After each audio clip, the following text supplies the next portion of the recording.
it's time to sit back and relax with your favorite drink. And listen.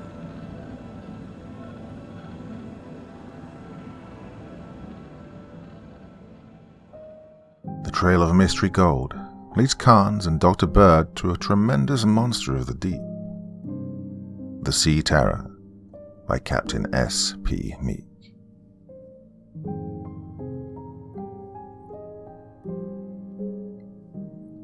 Beg your pardon, sir. I'm looking for Dr. Bird. The famous Bureau Standard Scientist appraised the speaker rapidly. Keen blue eyes stared questioningly at him from a mahogany brown face, crisscrossed with 1,000 tiny wrinkles.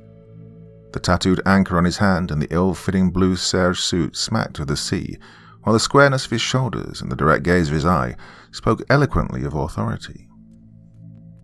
I'm Dr. Bird, Captain. What can I do for you? Thank you, Doctor, but I'm not a captain. My name's Mitchell and I am, was, the first mate of the Arethusa. The Arethusa? Operative Carnes of the United States Secret Service sprang to his feet. You said the Arethusa? There were no survivors. Well, I believe that I'm the only one. Where have you been hiding? Why haven't you reported the fact of your rescue to the proper authorities? Hey, tell the truth now. I'm a federal officer. Carnes flashed the gold badge of the Secret Service, and an expression of anger crossed Mitchell's face. If I'd wished to talk to an officer, I could have found plenty in New York, he said shortly. I came to Washington in order to tell my story to Dr. Bird. The seaman and the detective glared at one another for a moment, and then Dr. Bird intervened. Pipe down, Carnes, he said softly. Mr. Mitchell undoubtedly has reasons, excellent reasons, for his actions. Now, sit down, Mr. Mitchell, and have a cigar. Mitchell accepted the cigar which the doctor preferred and took a chair. He lit the weed and, after another glance of hostility toward the detective, he pointedly ignored him and addressed his remarks to Dr. Bird. I have no objection to telling you why I haven't spoken earlier, Doctor, he said. When the Arethusa sank, I must have hit my head on something, for next thing I knew, I was in the Marine Hospital in New York. I'd been picked up unconscious by a fishing boat and brought in, and I lay there a week before I knew anything. When I knew what I was doing, I heard about the loss of my ship and was told that there were no survivors, and, well, I didn't know what to do. The story I had to tell was so weird and improbable that I hesitated to speak to anyone about it. I wasn't sure at first that it wasn't a trick of a disordered brain, but since my head is cleared, I'm convinced of the truth of it. And yet I know that it can't be so. I've read about you and some of the things you've done, and so as soon as I was able to travel, I came here to tell you about it. You'll be better able to judge than I. What I tell you really happened or was only a vision. Dr. Bird leaned back in his chair and put the tips of his fingers together. Long, tapering fingers they were, sensitive and well-shaped, though sadly marred by acid stains. It was in his hands alone that Dr. Bird showed the genius in his makeup, the artistry that inspired him to produce those miracles of experimentation which had made his name a household word in the realms of science. Aside from those hands, he more resembled a pugilist than a scientist. A heavy shock of unruly black hair surmounted a face with beetling black brows and a prognathous jaw. His enormous head, with a breadth and height of forehead which were amazing, rose from a pillar-like neck which sprang from a pair of massive shoulders and the arching chest of the trained athlete. Yes, Dr. Bird stood 6 feet 2 inches in his socks and weighed over 200 pounds. As he leaned back, a curious spark, which Carnes had learned to associate with keen interest, showed for an instant in his eyes. I'll be glad to hear your story, Mr. Mitchell, he said softly. Tell it in your own way and try not to omit any detail, no matter how trivial it may be. The seaman nodded and sat silently for a moment, as though collecting his thoughts. The story really starts the afternoon of May 12th, he said, although I didn't realize the importance of the first incident at the time.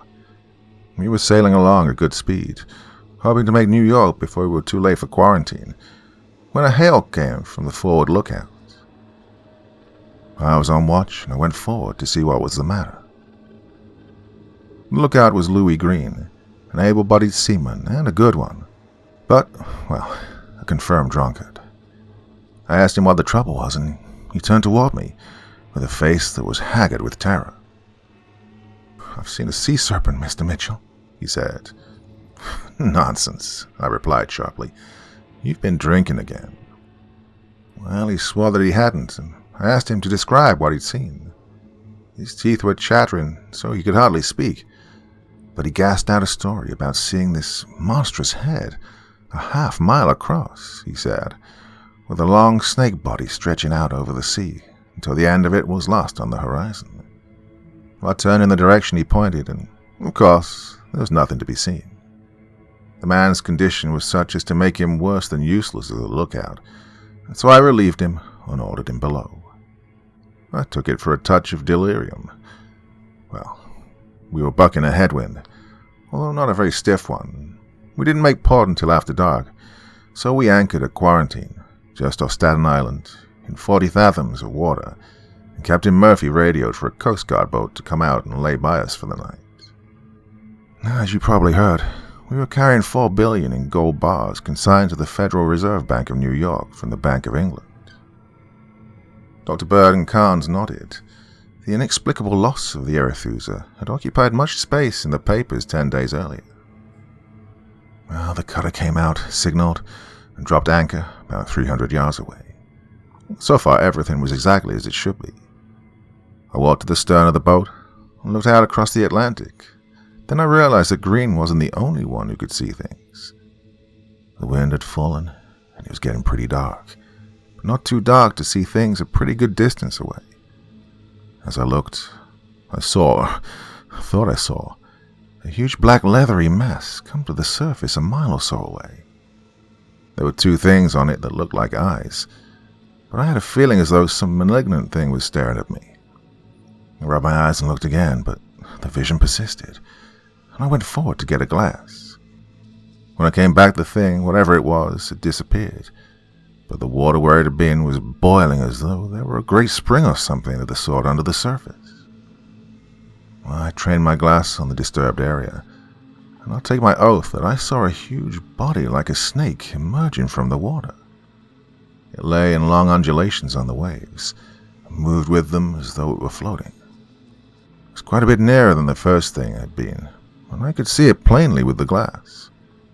I'd judge it to be 15 or 20 feet thick, and it actually seemed to disappear in the distance as Green had described it. The sight of the thing sent shivers up and down my spine, and I gave a hoarse shout-out. The lookout hurried to my side and asked me what the trouble was, so I pointed and handed him the glass. He looked through it and handed it back to me with a curious expression. "Can't see nothing, sir," he said. I took the glass from him, tried to level it, but my hands were trembling so that I was forced to rest it on the rail. Yeah, the lookout was right. There was absolutely nothing to be seen, and the peculiar appearance of the sea had subsided to normal now. The lookout was staring at me rather curiously, and I knew that he was thinking the same thing about me as I'd thought about Green in the afternoon. I made some kind of an excuse and went below to pull myself together. Then I caught a glimpse of myself in the glass. I was as white as a sheet, and the sweat was running off my face in drops. Well, I pulled myself together after a while and managed to persuade myself that the whole thing was just a trick of my mind, inspired by Green's vivid description of his delirious vision of the afternoon. And 8 bells struck, and when Mr. Fulton, the junior officer, relieved me, I laid down and tried to quiet myself. I didn't have much luck. Just before I took the deck again at midnight, I slipped down to the forecastle to see how Green was coming along. He was lying in his bunk, wide awake, with staring eyes. "Hey, how are you feeling, Green?" I asked. He looked up at me with an expression of a man who's looked death in the face. "Hey, ain't there no chance of docking tonight, Mr. Mitchell?" he asked. "Of course not," I said rather sharply. "What's the matter with you? You afraid your sea serpent will get us?" "He'll get us if we stay out here tonight, sir," he replied with an air of conviction. "I saw the horrible mouth on him, large enough to bite this ship in half. And it had a beak like a bird, like this parrot, sir. I saw its horrible body, too, with great black ulcers on the underside of it where the sharks had been after it. Well, for all the shark takes a man now and then, he is the seaman's friend, sir, because he kills off the sea serpents who would take ship and all."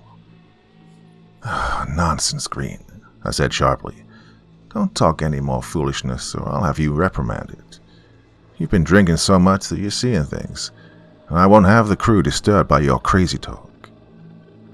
"Oh, you won't think it's talk when those big eyes stare into yours tonight, Mr. Mitchell, and that body twists around you and squeezes the life out of you. Now, I don't care whether you call me crazy or not. I know that I'm doomed, and so is everyone else. But I won't talk about it, sir.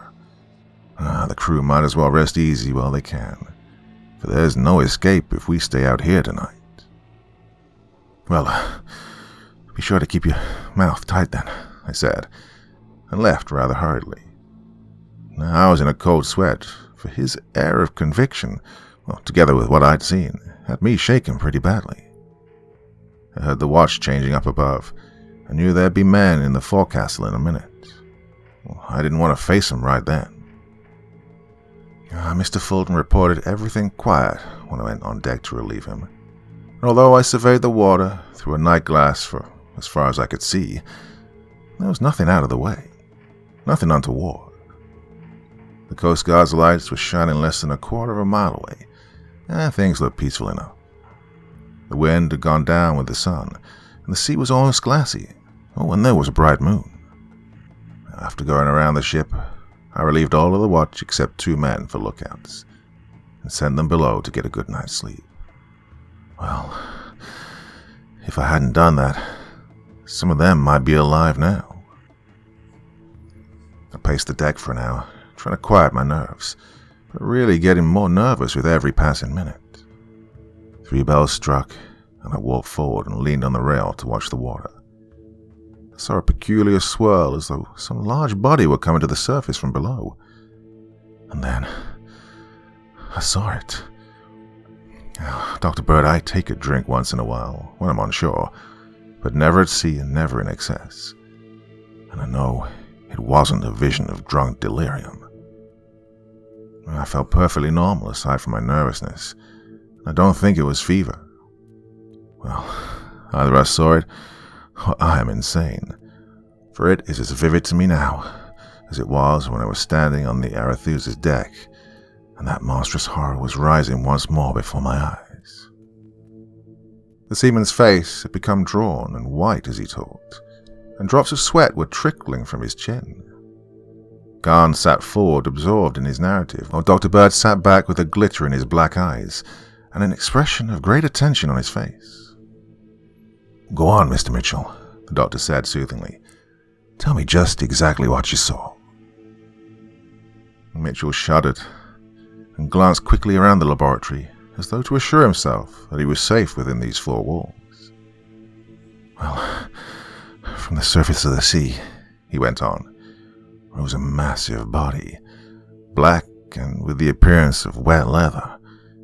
Must have been a couple of 100 yards across, although the size of objects is often magnified by moonlight, and my terror may have added to its size. In the midst of it were 2 great discs, 30 feet across, which glowed red with the reflected moonlight. And it stared for a moment and then rose higher until it towered above the ship. And then I thought I saw, that huge, gaping beak. It was as Green had described it, large enough to bite the Arethusa in half, and she was a ship of 3,000 tons. I was frozen with horror and couldn't move or cry out. As I watched, I saw the long snake-like body emerge from the water. When that estimate I'd made of the size in the afternoon seemed pitifully inadequate. Then a second and a third snake arose from the water, and then more, till the whole sea and the air above it seemed like a writhing mass of huge snakes. I remember wondering why the watch of the Coast Guard cutter didn't sound an alarm. Then I realized that the thing had arisen on our port side, and the cutter was on the starboard. The massive snakes writhed backward and forward, and then two of them rose in the air and hung over the ship. I could see the underside, and I saw what Green had called the scars where the sharks had attacked. They were great cup-shaped depressions with vile white edges, and they did resemble huge sores or ulcers. They wavered over the ship for an instant, then both of them dropped down on the deck. I suddenly found my voice. I think I gave a yell, but even as I opened my mouth, I realized the futility of it. The Arethusa was sucked down into the sea as though it had been a tiny chip. I saw the water rising to the rail, and I think I cried out again. The ship tilted, and I felt myself falling. Well, the next thing I knew was when I was in the hospital, and I was told that I'd been raving mad for a week.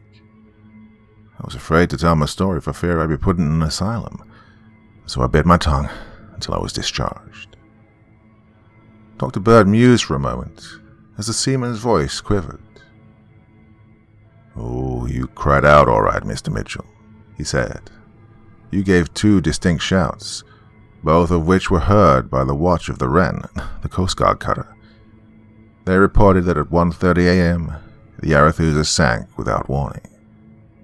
As soon as he heard your shouts, the watch gave the alarm and the crew piled on deck. Well, the Arethusa was gone completely, and the Wren was tossing about like a chip in a whirlpool, as they graphically described it. The Wren then moved full power as they fought the waves and sailed over to your anchoring ground looking for survivors. But they found none. The sea gradually subsided, and they did the only thing they could do.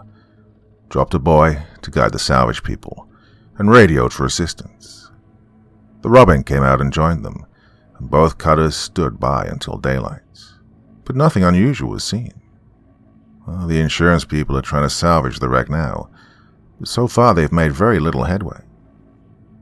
Well, that brings me to the rest of the story. The part that made me decide to come to you, Doctor," said the seaman. "Did you, see what happened to the divers yesterday?" Dr. Bird nodded. "I saw a brief account of it," he said.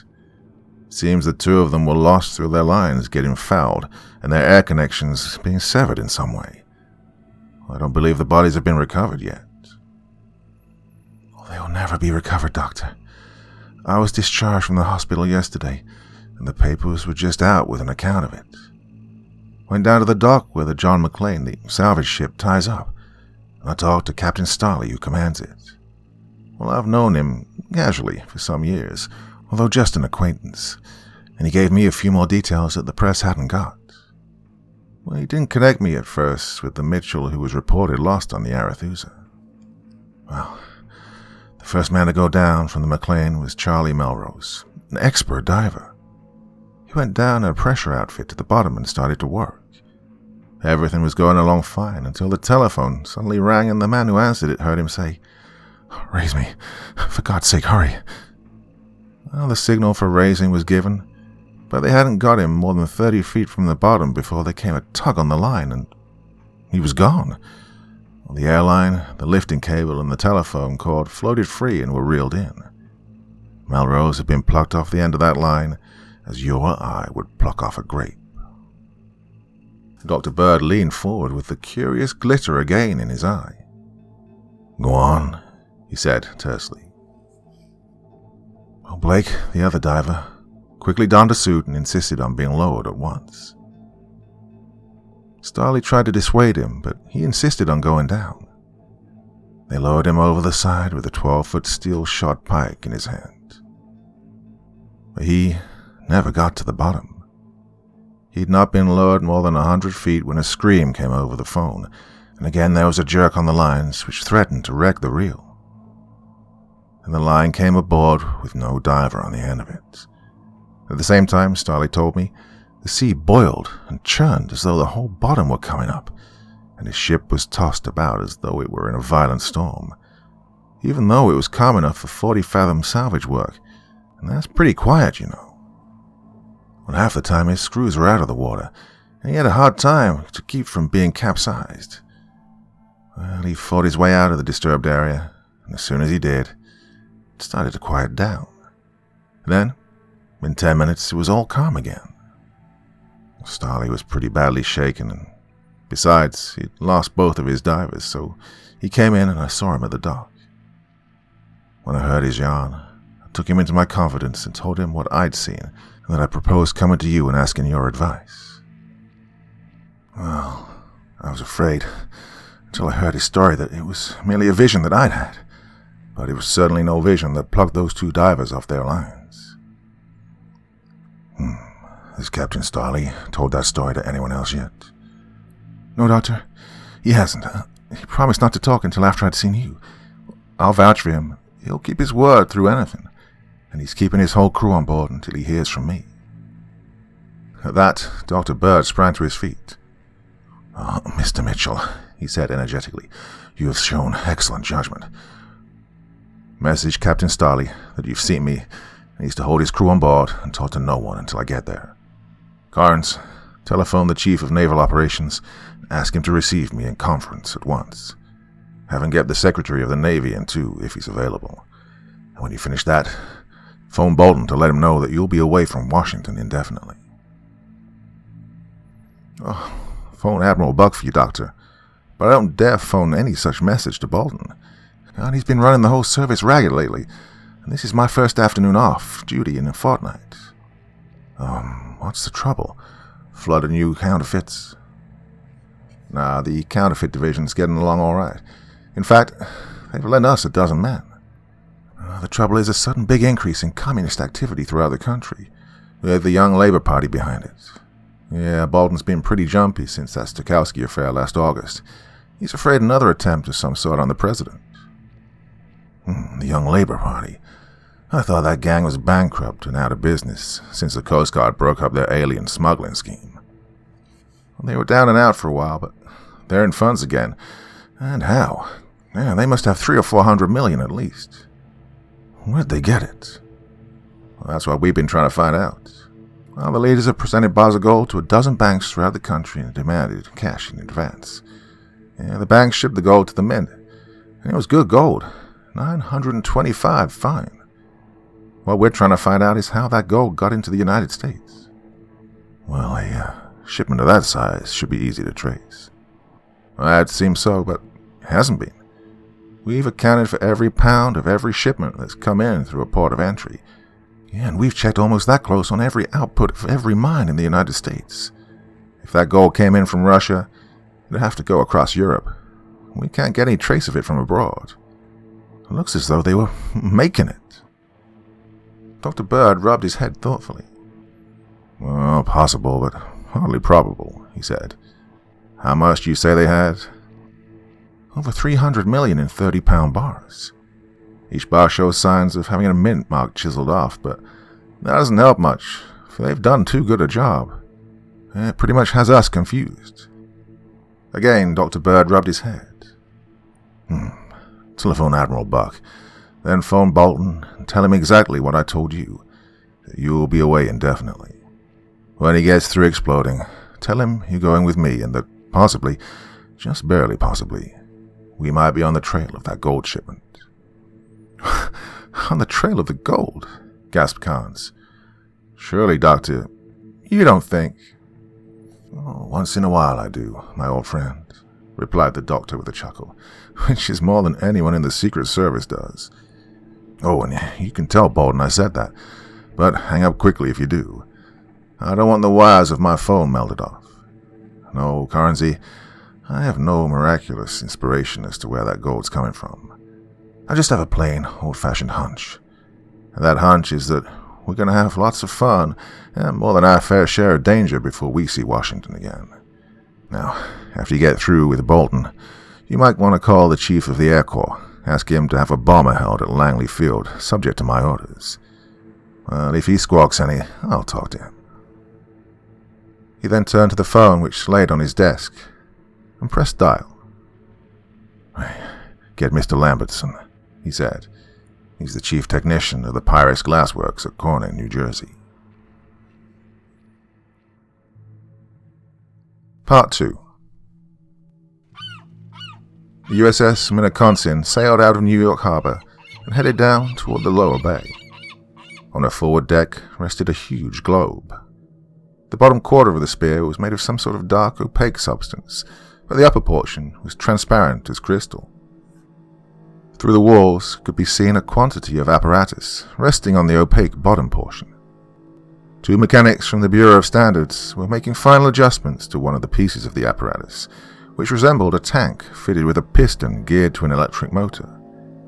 From the tank, tubes ran to 4 hollow pipes, each 1.5 inches in diameter, which ran through the skin and extended 30 inches from the outer skin of the 20-foot sphere.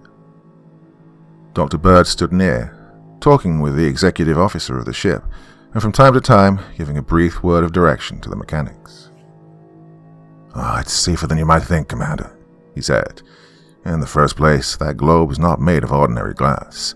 It's made of vitrine, a new semi-malleable glass which was developed at the Bureau, and which has been made on an experimental scale for us by the Pyrex people. It's much stronger than ordinary glass, and it's not sensitive to shock. It's also perfectly transparent to ultraviolet light, being superior even to rock crystal or fused quartz in that respect.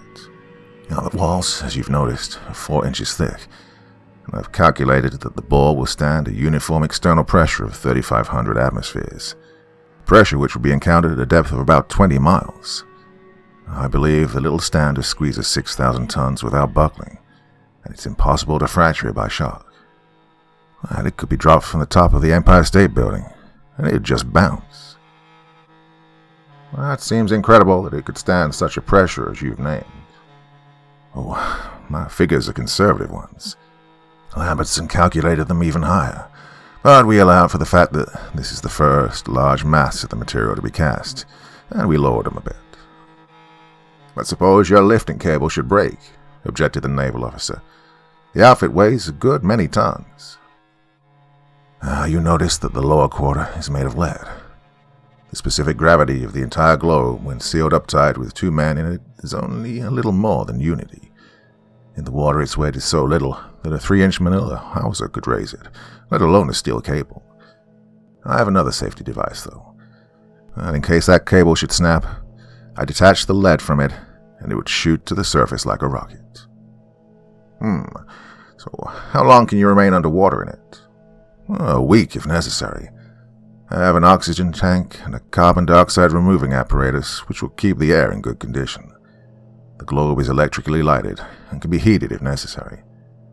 If my phone doesn't work, I have a radio set which will enable me to communicate with you. I can't see that it's especially dangerous, not nearly as much as a submarine. And, what is your objective in going down there, if I may ask? To take pictures and to explore the wreck if we can. The globe is equipped with huge floodlights and excellent cameras. The salvage people are having a little trouble, and we're just trying to help them out. You mentioned exploring. Can you leave the globe while it's underwater? Yeah, there's a docking device for doing so. A man in a diving suit can enter the lock and fill it with water.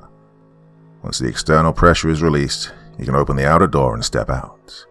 Coming back, he seals the outer door, and the man inside blows out the lock and the compressed air, and then the inner door can be opened. It's the same principle as a torpedo tube. A jangle of bells then interrupted them, and the Minneconsin slowed down.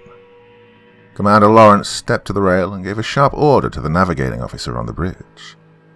The bells jangled again, and the ship's engine stopped. We're almost over the buoy, Doctor, he said. Dr. Bird nodded and spoke to the 2 mechanics. Then, with a few final touches to the apparatus, they emerged from the globe, and Dr. Bird entered. Come on, Carnes, he called. No backing out at the last minute. Carnes stepped forward with a sickly smile and joined the doctor in the huge sphere. All right, boys, close her up. The mechanics swung the outer door into place with a crane. Both the edge of the door and the surface against which it fitted had been ground flat, and were in addition faced with soft rubber. Bolts were fastened in the door which passed through holes in the main sphere, and Dr. Bird spun nuts onto them and tightened them with a heavy wrench. He and Carnes lifted the smaller inner door into place and bolted it tight. Bird then stepped to the phone. "Lower away," he directed. From a boom attached to the Minnesconsin's forward fighting top, a huge steel cable swung down, and the latch at the end of the cable was closed over a vitriline ring which was fastened to the top of the sphere. The cable tightened, and the globe, with the two men in it, was lifted over the side of the battleship and lowered gently into the water. Carnes involuntarily ducked and threw up his hand as the water closed over them, and Dr. Bird laughed. "Hey, look up, Carnes," he said. Carnes gasped as he looked up and saw the surface of the water above him. Dr. Bird laughed again and turned to his phone. "Lower away," he said. "Everything is tight." The globe descended into the depths of the sea. Darker and darker it grew, until only a faint twilight glow filled the sphere. A dark bulk loomed before them. Dr. Bird snapped on one of his huge floodlights and pointed. "Hey, the Arethusa," he said. The ill-fated vessel lay on her side with a huge jagged hole torn in her midship. "That's where the boilers burst," explained the doctor. "Luckily, we have a hard bottom to deal with. Right, let's see if we can locate any of Mitchell's sea serpents." He turned on other floodlights and swept the bottom of the sea with them. The huge beams bored out into the water for a quarter of a mile, but nothing unusual was to be seen. Dr. Bird turned his attention again to the wreck. "Well, things look normal from this side," he said after a prolonged scrutiny. "I'll have the Minnesconsin sail around it while we look it all over." In response to his phone orders, the ship above them swung around the wreck in a circle, and Carnes and the doctor viewed each side in turn. But nothing of a suspicious nature made its appearance. The sphere stopped outside the hole in the side, and Dr. Bird turned to Carnes. "Right, I'm going to put on a diving suit and explore that wreck," he said. "If there ever was any danger, it isn't apparent now, and I can't find out anything until I get inside." Don't do it, Doctor," cried Carnes. "You remember what happened to the other divers?" "Look, we don't know what happened to them, Carnes. No matter what it was, there's no danger apparent right now, and I've got to get into that ship before I can get any real information. We could have lowered an undersea camera and learned just as much as we have so far." "Well, let me go instead of you, Doctor." "Well, I'm sorry to refuse you, my friend, but frankly, I wouldn't trust your judgment as to what you'd seen if you went alone, and we can't both go." "Why not?" "If we both went, who'd work the air to let us back in? No, this is a one-man job, and I'm the one to do it. While I'm gone, keep a sharp lookout. If you see anything unusual, call me at once." "How can I call you?" "Here, on this small radio phone. A set of receivers tuned to the right wavelength are in my diving helmets. I'll be able to hear you, although I can't reply. No, I won't be gone long. I only have a small air tank, large enough to keep me going for about 30 minutes. Now help me into my suit and keep a sharp watch. Oh, and a timely warning may save my life if anything happens." With Carnes' assistance, Dr. Bird donned a deep-sea diving outfit and screwed down the helmet. He crawled through the inner door into the lock and lifted the inner door into place. Carnes fastened the door with nuts, and the doctor opened a pair of valves in the outer door and filled the lock with water. He then removed the outer door and, taking in one hand a steel-shod 12-foot pike with a hook on the end, and in the other a waterproof flashlight, he moved forward. As he left the shell, he paused for a moment, and then returned and picked up the heavy wrench with which he'd removed the nuts holding the outer door into place. He fastened the tool to the belt of his suit, and then, with a wave of his hand toward the detective, he approached the hole. The hole in the side was too high for him to reach, but he hooked the end of his spike in one of the joints of the Arethusa's plates and climbed slowly and painfully up the side of the vessel.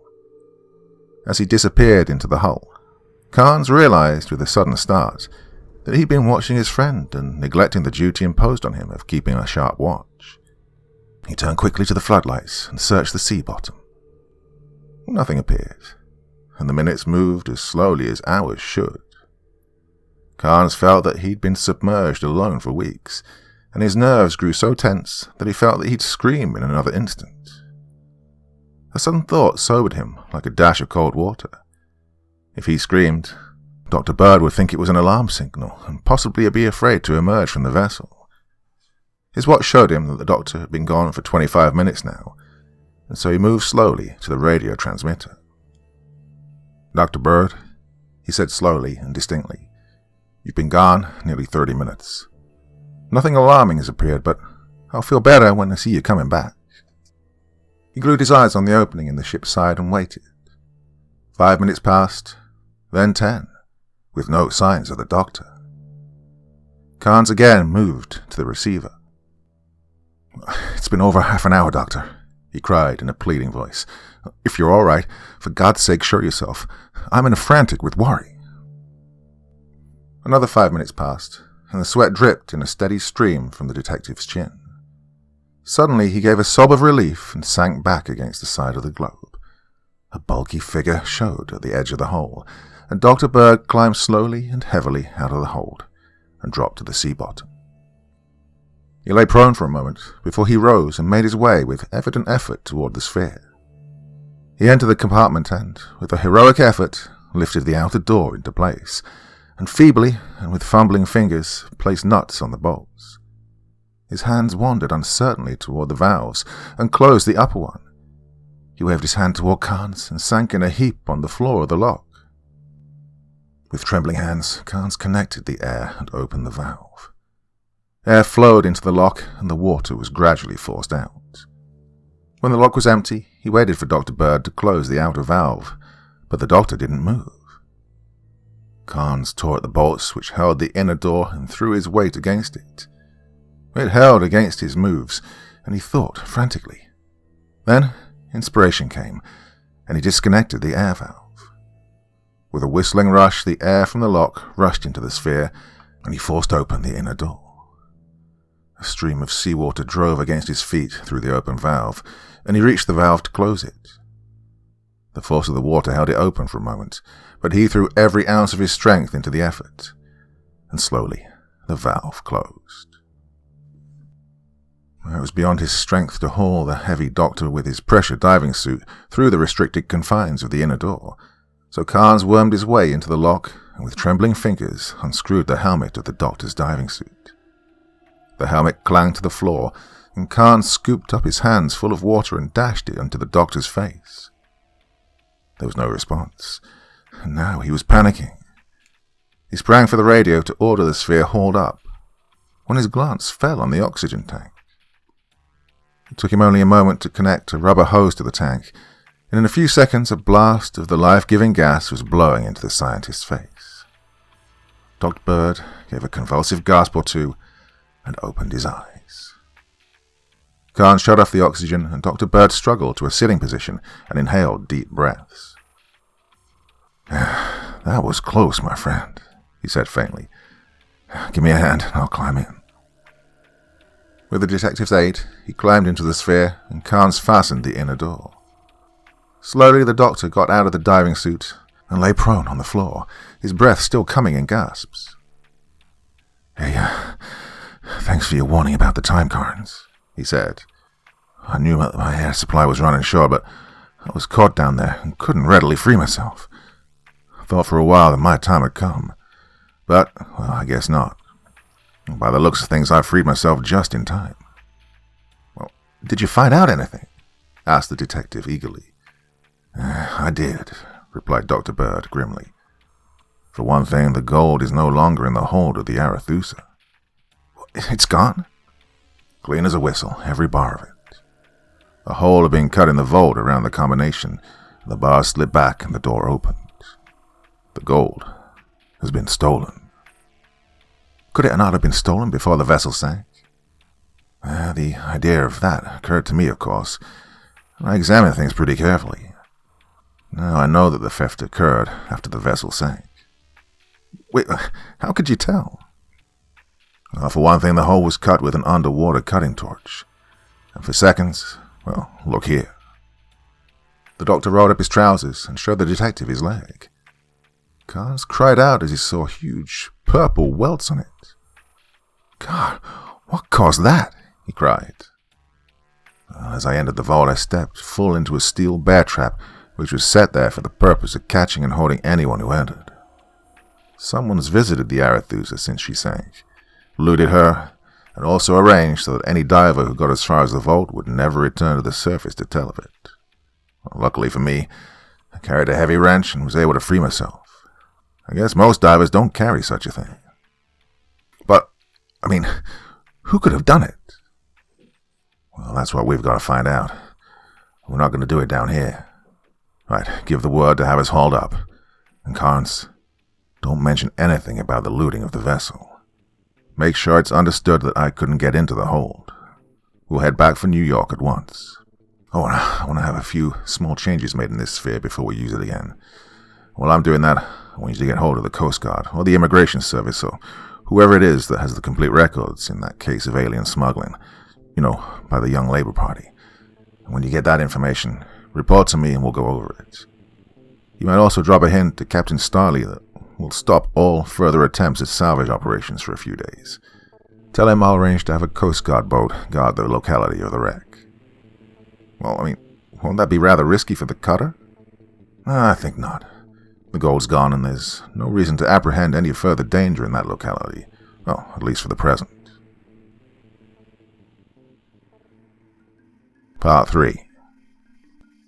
At 9 o'clock the next morning, Carnes and Dr. Bird sat in the office of Lieutenant Commander Minden of the United States Coast Guard, listening intently to the history of the alien smuggling case. Commander Minden spoke. Their boats would load up and clear ostensibly for Rio de Janeiro or some other South American port, but once they were in the Atlantic, they'd alter their course and head for the Massachusetts coast. Now, of course, we had no right to interfere with them on the high seas, and they never came closer than 50 miles to our coastline. When they got that close, they'd cruise slowly back and forth for a few days, and then sail away south to the port that they cleared for.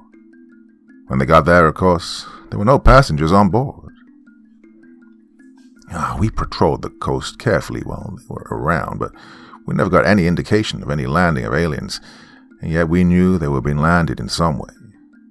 We drew lines so close that a cork wouldn't get by without being seen. We even had the air patrolled, but, with no results. Eventually, the air patrol was the thing that gave them away, though.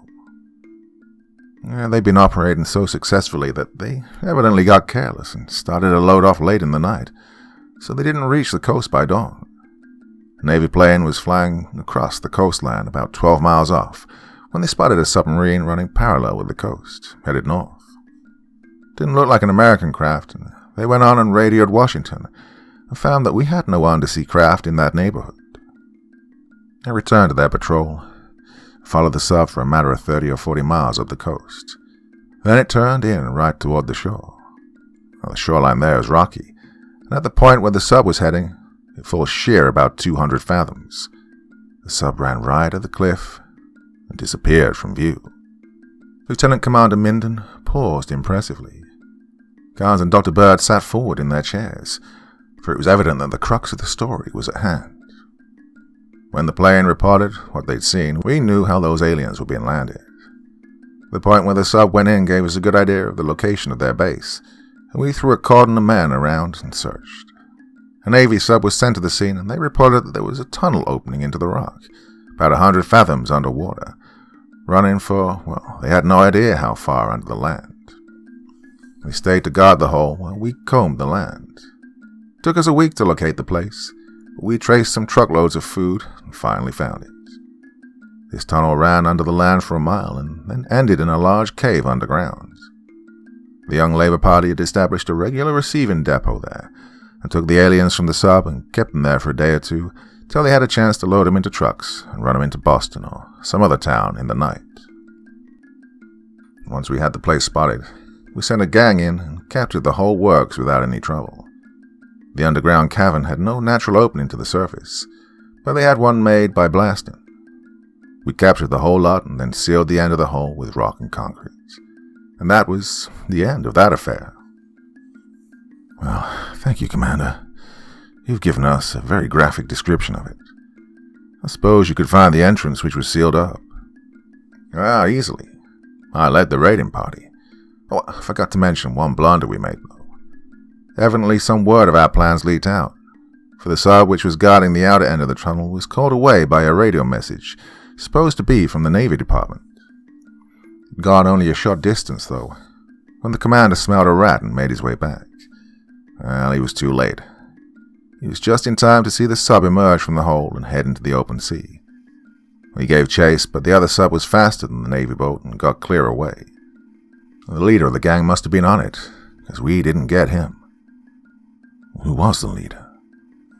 Oh, from some records we captured, we saw his name was Ivan Saranov. Well, I never saw him, though. Saranov, said Dr. Bird thoughtfully. The name seems familiar. Where have I? Oh, God damn, I know now. He was at one time a member of the faculty of St. Petersburg. He was one of the leading biologists of his time. Carnes, we've found our man. Well, if you're thinking of Saranov, I'm afraid you're mistaken, Doctor, said Commander Minden. Neither he nor his submarine have ever been heard of since. It's generally being conceded that they were lost at sea. We had some pretty rough weather just after that affair. Well, rough weather doesn't mean that much to a sub, Commander. I expect that he is our man.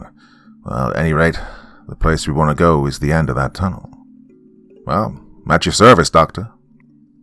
Carnes, get the location of that tunnel entrance from Commander Minden and order the Minneconsin to proceed north along the coast of that vicinity. Stand by for radio orders. I'm going to phone Mitchell Field and get a plane. We have no time to lose.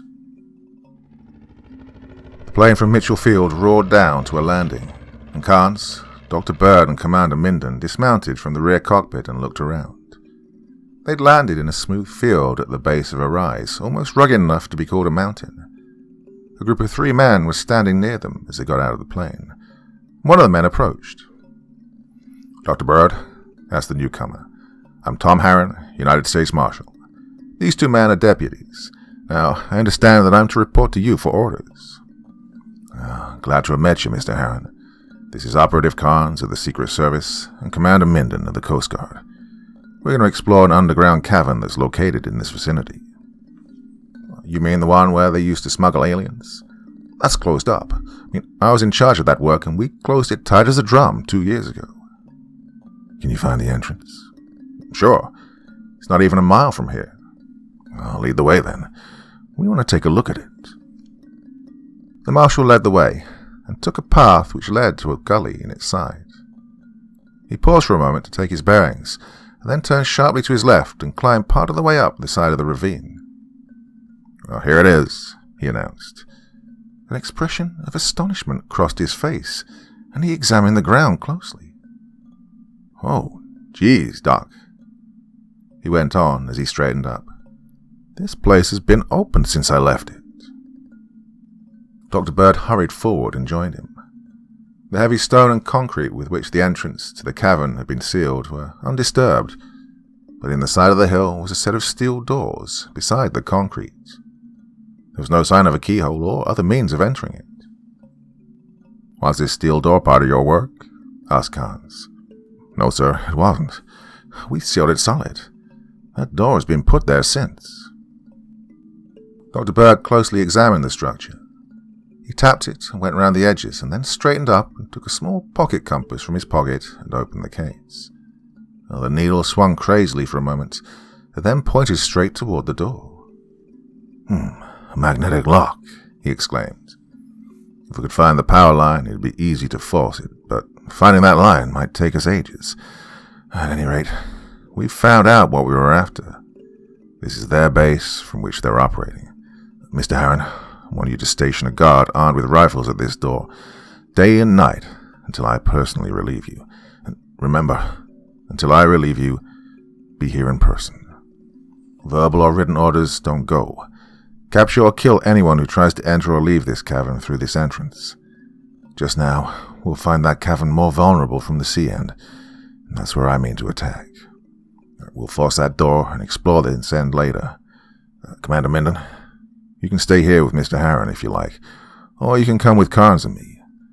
We're going on board the Minneconsin." The Mitchellfield plane roared to a takeoff and bore south along the coast. Half an hour of flying brought them in view of the battleship sailing at full speed up the coast. Dr. Bird radioed instructions to the ship, and an hour later a launch picked them up from the beach and took them out. As soon as they were on board, they resumed their progress, and in 2 hours, the peak that Dr. Bird had marked as a landmark was opposite. "Right, sail in as close to the shore as you can safely," he said, "and then lower us down. Once we're down, you'll be guided by our telephoned instructions. Come on, Carnes, let's go." The detective followed him into the sphere as the Minneconsin edged up toward the shore. The huge bore was lifted from the deck and lowered gently into the 200 fathoms of water. It was pitch dark at that depth, and Dr. Bird switched on one floodlight and studied the cliff which rose 100 yards beneath them. "We've missed the place, Carnes," he said. "We'll have them pull us up a few hundred feet, and then sail along the coast." He turned to his phone, and the sphere rose, while the battleship sailed slowly ahead, the vitriolene ball following in her wake. For a quarter of a mile they continued on their way, and then Dr. Bird halted the ship. "What depth are we?" he asked. 80 fathoms? All right, lower us, please." The ball sank until it rested on the sea bottom, and Dr. Bird turned on 2 additional floodlights and studied the surroundings. The bed of the ocean was literally covered with lobster and crab shell, with the bones of fish scattered here and there among them. A few bones of land animals were mixed with the debris, and Carnes gave a gasp as Dr. Bird pointed out to him a diving helmet. "Well, we're on the right track," said the scientist grimly. He stepped to the phone and ordered the sphere raised to 100 fathoms. The ship moved forward along the coast until Dr. Bird again stepped to the phone and halted it. Before them yawned the entrance to the underground tunnel. It was big, about 200 feet high and 300 across, and their most powerful beams would not penetrate to the end of it. A pile of debris could be seen on the floor of the tunnel, and Carnes was sure he could see another diving helmet among the litter. Dr. Bird pointed toward the side of the cavern. "See those floodlights fastened to the cliff so that their beams will sweep across the mouth of the tunnel when they're lit?" he said. "Apparently the cave is used as a prison, and the light beams are the bars. The creature's not at home just now, or the bars would be up. My God, look at that, Carnes." Carnes stared and echoed the doctor's cry of surprise.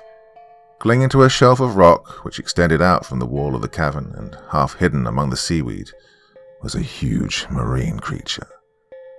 It looked like a huge black slug with rudimentary eyes and mouth. The thing was 50 feet in length and fully 15 feet in diameter.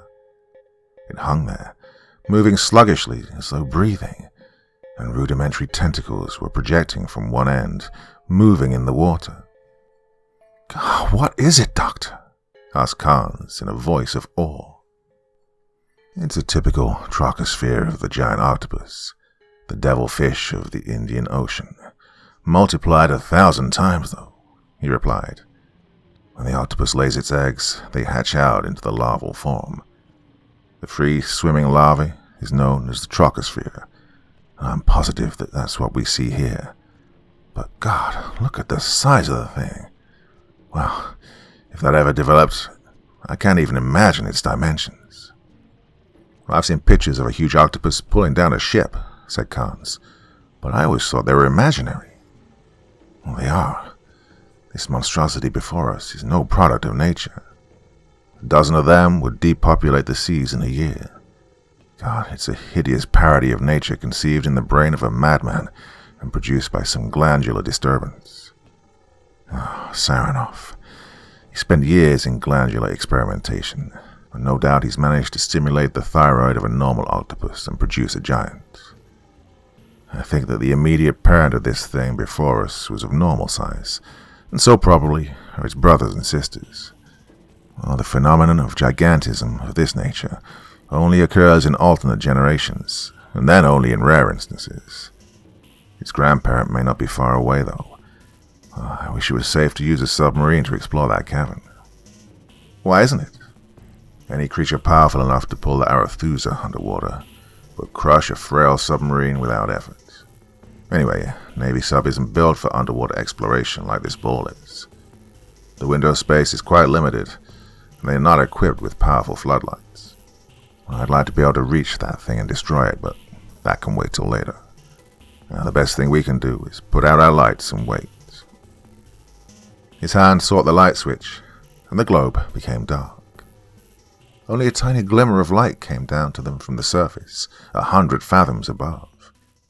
In the darkness, they stared into the depths of the sea. Part 4. For an hour they waited, and then Dr. Bird grasped Carnes by the shoulder and pointed. Far in the distance could be seen a tiny point of light. It wavered and winked and at times disappeared, but it was gradually approaching them. Dr. Bird stepped to the telephone, and the Minneconsin moved 100 yards further from the shore. The light disappeared again, as though hidden by some opaque body. Their eyes had become accustomed to the dim light, and they could dimly see a long snake-like body approach the globe, and then suddenly withdraw. The light appeared again only a few hundred yards away now. The water swirled and the sphere swayed drunkenly as some gigantic body moved past it with express train speed and entered the mouth of the cavern. The light turned toward them, and they could see the dim outlines of a small submarine on which it was mounted. Another rush of water came as the object which had entered the cave started to leave it, and the light swung around. It bore on a huge black body and was reflected with a red glow from huge eyes, and the creature backed again into the cave. Back and forth across the mouth of the cavern the light played, and the watchers caught a glimpse of a huge beak which could have engulfed a freight car. From the cavern projected twisting tentacles of gargantuan dimensions, and red eyes, 30 feet in diameter, glared balefully at them.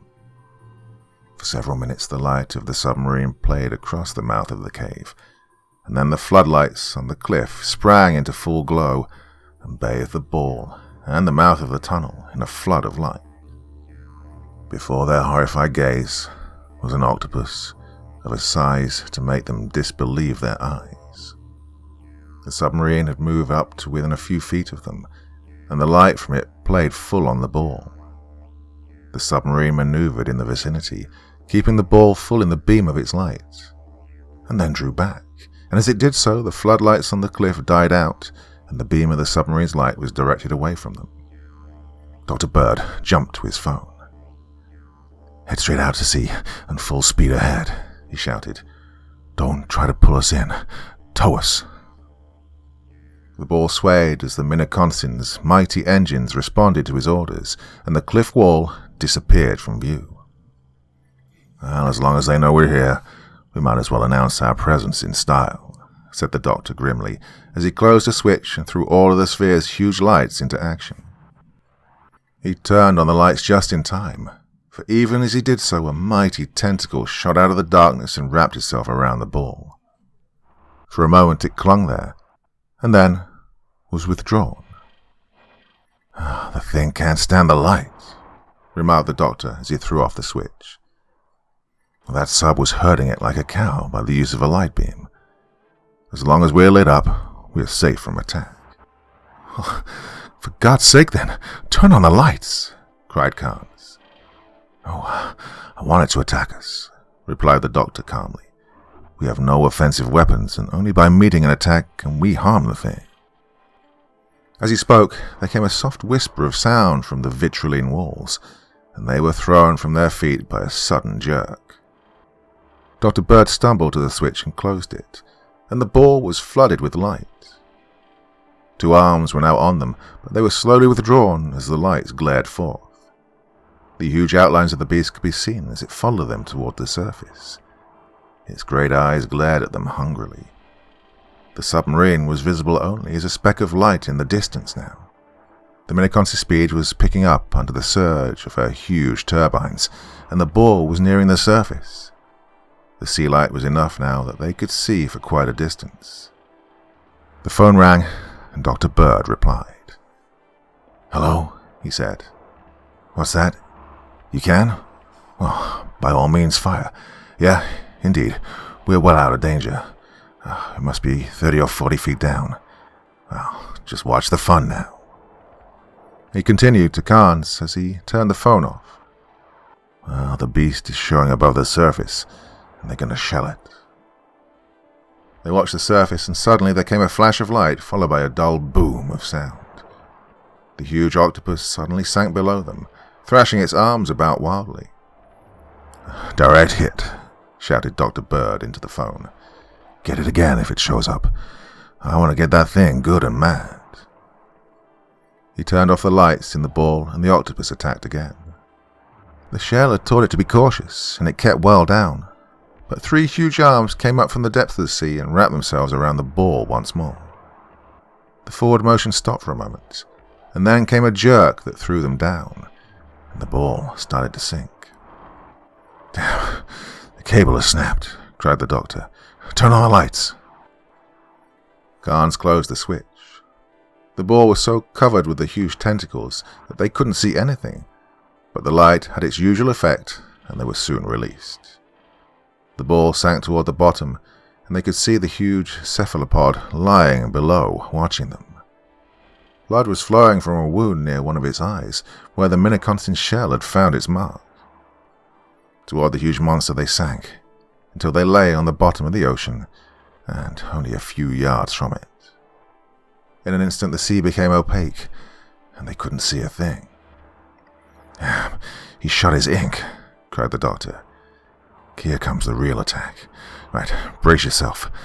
Strap yourself to the wall, so you can reach one of the motor switches." Through the darkness, huge arms came out and wrapped themselves around the ball again.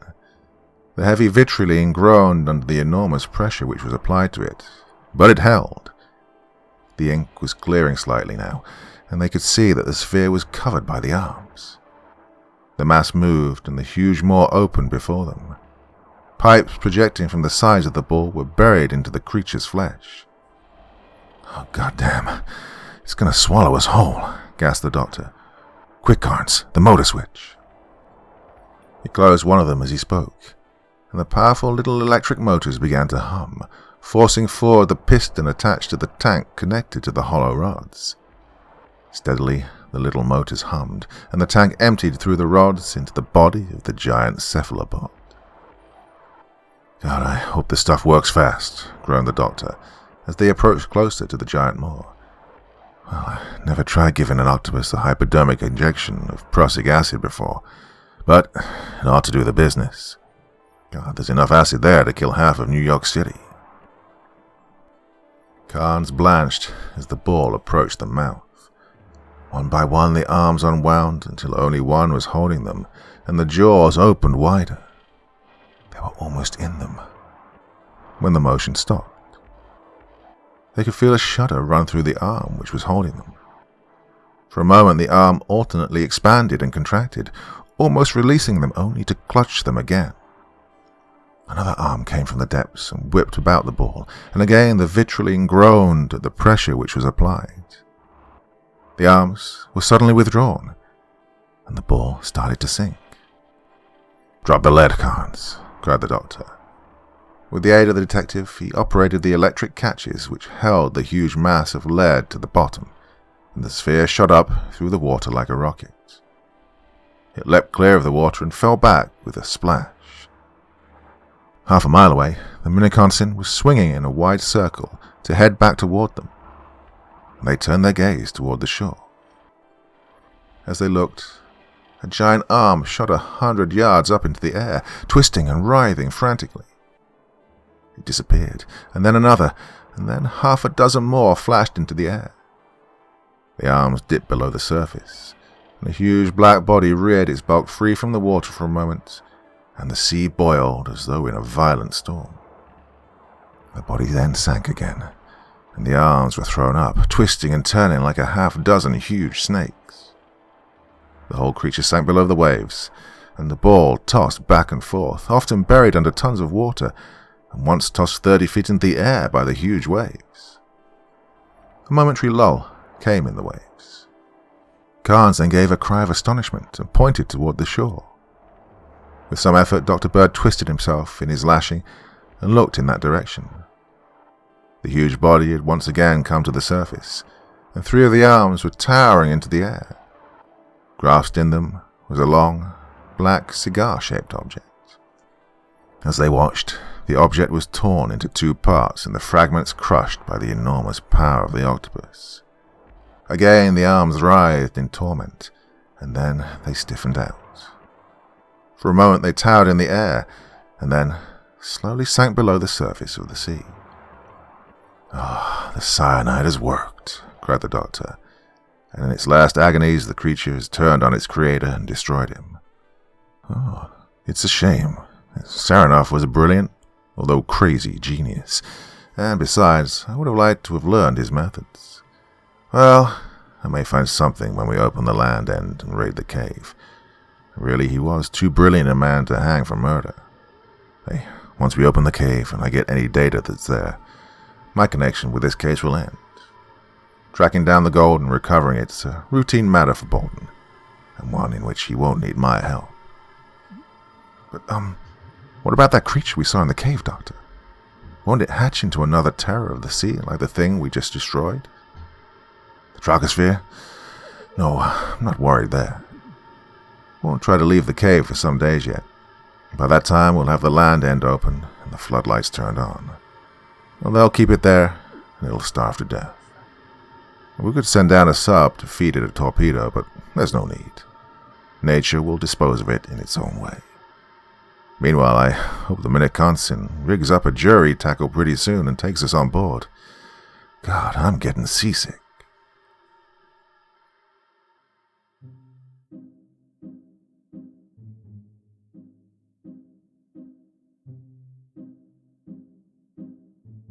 So there you go, my dear friends, for your Friday evening's entertainment. Another one of those old school 1930s classics. Really enjoying those. Did quite a lot of them and then gave them a break for a while, but glad to have done a couple more recently. Tell me what you think in the comment section below the video, and as usual, I'll try and join in the conversation. Something lined up for the weekend, not quite sure what yet, but I'll let you know in due time. So until the next time, my dear friends, very, very sweet dreams. Have a lovely weekend, and bye-bye.